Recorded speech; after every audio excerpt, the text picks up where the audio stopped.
From 1789 until 1947, our nation won some of its greatest military victories under the direction of a Secretary of War operating within a Department of War.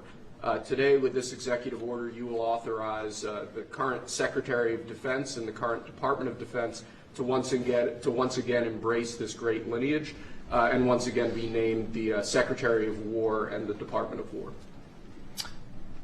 So this is something we thought long and hard about. We've been talking about it for months, Pete and I, and Dan. Dan came into the fold. By the way, a great general. He headed up the, I wouldn't call it an attack. I'd almost call that one maybe even more than an attack. What he did with Iran, you saw the success of that operation. It was perfect. In fact, this was sent to me by the great company that makes that particular B-2 bomber. And it was flawless. It was actually flawless. They flew for 37 hours back and forth, and there wasn't a bolt that was out of condition. There wasn't an engine failure. There was no problem.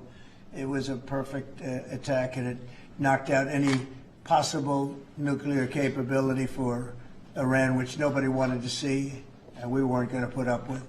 So great job, Dan. And we've been talking about this Department of War. So we won the First World War. We won the Second World War. We won everything before that and in between. And then we decided to go woke, and we changed the name to Department of Defense. So we're going Department of War. And I'd like to ask our Secretary of War to please. Mr. President, thank you. After winning a war for independence in 1789, George Washington established the War Department, and Henry Knox was his first Secretary of War. And this country won every major war after that, to include World War I and World War II. Total victory, Mr. President, as you said. Then 150 years after that, we changed the name after World War II from the Department of War to the Department of Defense in 1947. And as you pointed out, Mr. President, we haven't won a major war since, and that's not to disparage our warfighters, whether it's the Korean War or the Vietnam War or our generation of Iraq and Afghanistan. That's to recognize that this name change is not just about renaming, it's about restoring.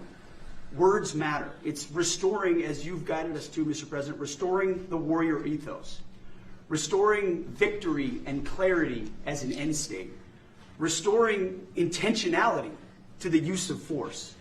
So at your direction, Mr. President, the War Department is going to fight decisively, not endless conflicts. It's going to fight to win, not to lose. We're going to go on offense, not just on defense.